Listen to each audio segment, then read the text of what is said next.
Gibran yang paling mengerti tantangan dan solusi bangsa. Di visi misinya menyampaikan hal-hal yang memang juga sudah sempat disampaikan.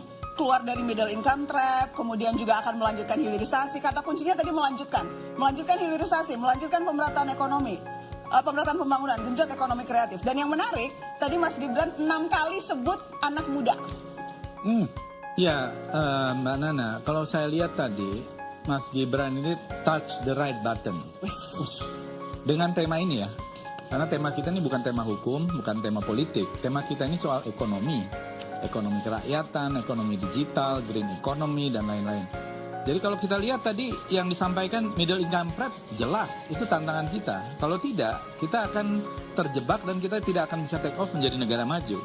Kemudian kalau kita lihat angka pengangguran, itu juga disentuh sangat penting. Inflasi kita termasuk yang sangat terkendali.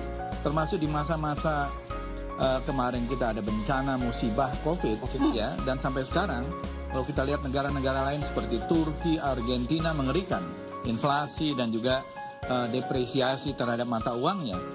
Hilirisasi ini juga menurut saya satu kebijakan yang menurut saya sesuai dengan konstitusi kita, menambah value added supaya kita tidak ekspor barang mentah, supaya itu ada nilai tambahnya. Nilai tambahnya itulah yang menjadi income yang penting. Karena Jadi excellent. Excellent. Karena menurut saya apa yang disampaikan tadi itu jelas. Termasuk juga pemerataan. Persoalan kita ini kan juga tidak merata. Bayangkan, jumlah uang yang beredar di Indonesia ini 70%, 60 atau 70% ada di Jakarta. Oke. Ya, bukan hanya di Jawa loh, di Jakarta.